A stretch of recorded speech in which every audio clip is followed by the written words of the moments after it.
We have a very special guest joining us today on the KJ Today Show. As every day we bring you the positive vibes of pop culture, people to know, and pets. And this guy checks all of the boxes.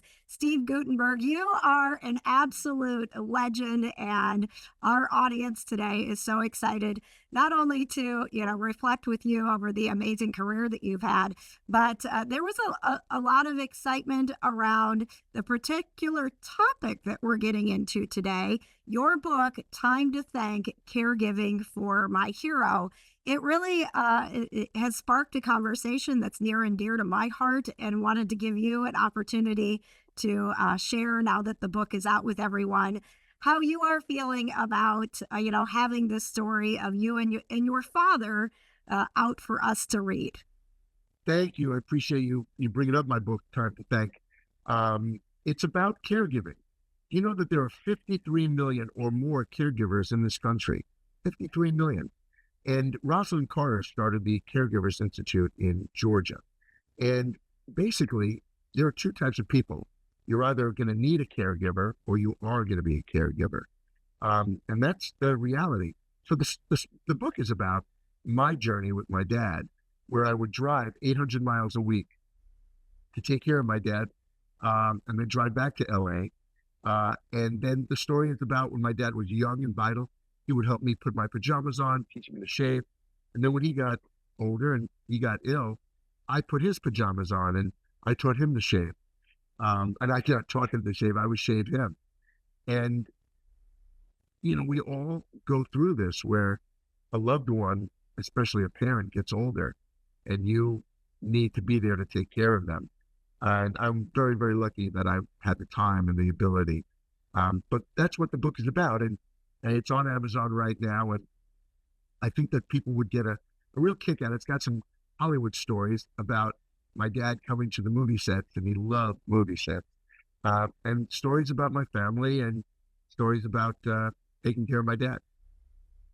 You talk about that road tripping that you do, over the time that you were becoming that caretaker for your dad. Our listeners here and followers, the reason I was so excited for this particular topic, Steve, is, in 2008, I took my radio listeners on the journey with me of road tripping to Wisconsin from Indianapolis over and over to take my mom and dad to chemo. They had cancer at the same time. And that conversation that it just seems like we don't have enough about, we get to an age where we will be fortunate enough to get to an age to take care of our parents like that. When you reflect on that time with your dad, obviously it's a lot of responsibility, but also it seems like it was a meaningful time for you as well. Yeah, my dad and I were very lucky that we never had any unspoken issues or conversations. So I've always told him I loved him since I was a little boy. He was my hero, and he still is. But you did a great thing by taking care of your folks. And it's really hard, isn't it, to see the people that you were looked up to like mountains being in a place where they need you to care for them. It's very, very tough.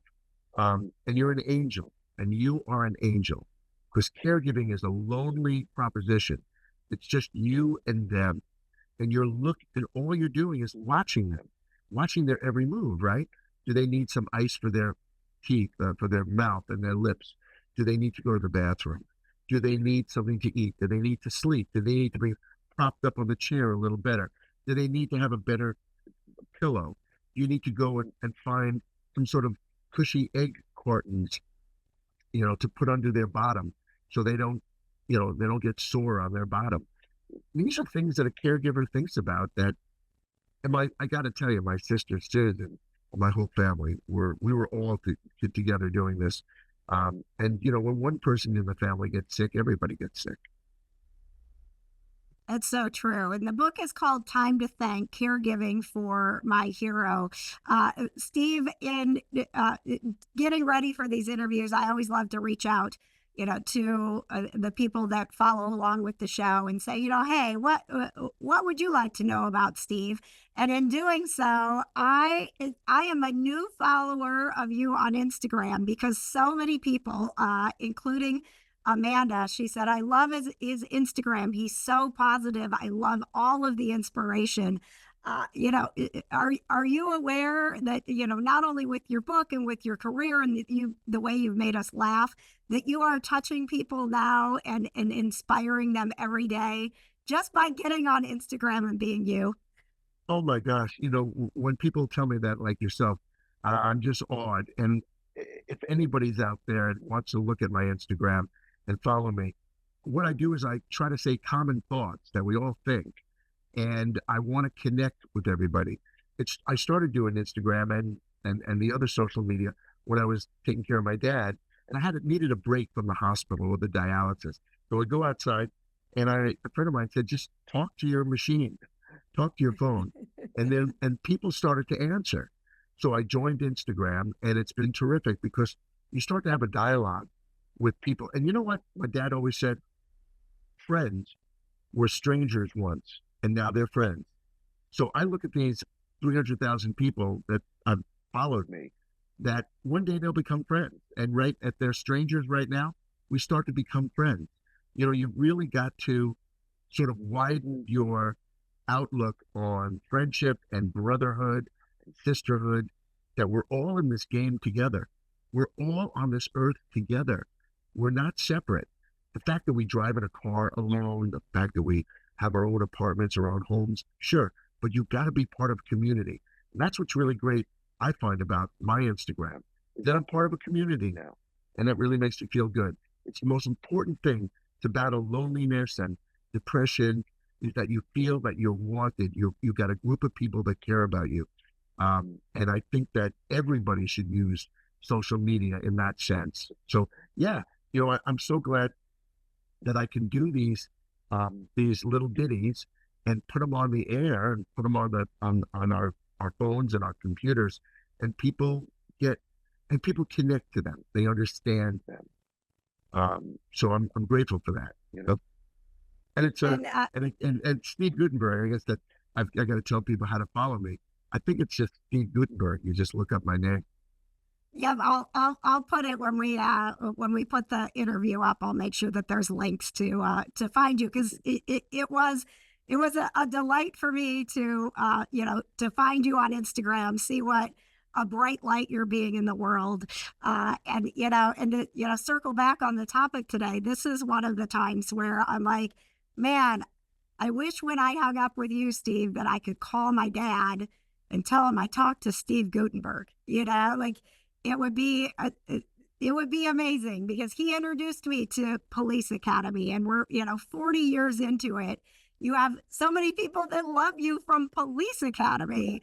I mean, what is it like for you to look back on a career that you started? And I'd love you to share a little bit. You started at 17, kind of walked away from it, and it found you again, and now here you are. What is that like for you? It's great. My mother and father gave me $300, and I went to Hollywood at 17. Who would let their kid go to Hollywood at 17? But in 1976, you could. It was kind of you thought it was a really safe place. And it's still a fantastic business and a great town. But there's more information about, what's going on. So you got to be a little careful with younger people. So I've loved my career since the day I started. I don't look at it as work. I just look at it as I really never really worked. I just come to work. I come to the set, which is a workplace, but it's really enjoyable. I get to do my craft. I get to be in really great movies with terrific people, great television, great plays. And then I get to do this new thing, social media, which is another form of entertainment, and another form of theater, where you can just talk and do a little monologue and people enjoy it. So I'm so grateful for my career, and to make a living as an actor. I think I've done this, gee whiz, 47 years. To make a living as an actor is impossible. So I'm just so grateful that I bought this shirt with money I made acting. And that's, that's not easy. Karen wanted me to ask, of all of the roles that you've played, if you had a chance to go back to one, is there a particular character that you would love to step back into? Oh yeah, there's a myriad of them. I mean, I love doing this movie Short Circuit, where I played Dr. Newton Crosby. That was with Ali Sheedy, and Short Circuit was about this wonderful robot, number 5. I would love to step back and do another Three Men with Tom and Ted. The part of Michael was so much fun. And of course, Mahoney. I would love to play Mahoney again. He was just such a rascal. And Police Academy, it's amazing. These movies play constantly all over the world on streaming and networks and television and even in theaters. So I'm very, very grateful. And even the work I'm doing right now, I just did on a television series called High Potential, which will be on in the fall with Caitlin Olsen. And people enjoy my work, and I love to make my work connect with people. And then I get to practice my craft. I get to practice, being on screen and screen craft and learning how to position yourself and to learn how to work with the camera and your vocal and doing plays. So I'm very, very grateful for my career. Well, I don't think my husband would speak to me at dinner tonight if I didn't ask you to share a little bit about how much fun it must have been to be in Ballers and get to mock and give The Rock such a hard time. Oh, Ballers was just such a great, great experience. And Dwayne Johnson and everybody on set, and Mark Wahlberg, who produced it, they just make such a great atmosphere. And Dwayne is a very, very good actor, so it's wonderful to work with him. And I had a great time on Ballers, especially playing a villain. That's a lot of fun. And I did have one question, just because I'm such a nerdy girl about this, and I forgot about it. Larry wanted to know if you could share a little bit of your time on Veronica Mars, which was such an interesting and slimy character for you to be playing. Yeah. Rob Thomas, the producer and showrunner, called me and said, "Hey, I've got a part on Veronica Mars, and it's a little dicey. You play a bit of a villain and a little smarmy." So I said, "I'm up for it." And I had a great time working on it with Kristen and everybody on the show. It was wonderful. Veronica Mars was a great experience. I want to, go back to what we came here to talk about today, which is your book, Time to Thank Caregiving for My Hero. As we wrap up today, Steve, what do you think your dad would say, knowing that you have put this story that's so important to you and to him out there for others to read? My dad loved the idea of doing Time to Thank, and I was writing it next to him. And he loved all the stories, and he really got a kick out of Hollywood. So he would actually say, "Go to Amazon, buy my son's book, and get an idea of what it's like to be a caregiver and what it's like to be the father of a Hollywood star and go to the set." He would really just get a big kick out of it. And he's, the great thing about people who pass, they're here right now.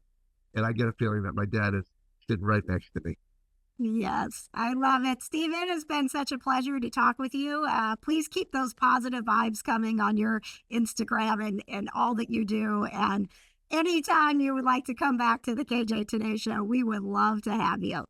You're a doll. I will. I'll be back. And I would love to be back on your show. Thank you so much. And everybody, please follow me on Instagram and take a look at Amazon for Time to Thank. It's a good read. All right. Have a great day, Steve. Thanks for having me. Thanks for talking about my book. I appreciate it. Thanks for joining us for another celebrity interview. Of course, the KJ Today Show isn't just about talking to celebs. It's about hanging out with you. Join us live on Wednesday nights for pop culture, people to know, and pets. The KJ Today Show on YouTube. Subscribe and watch live Wednesday nights at 7.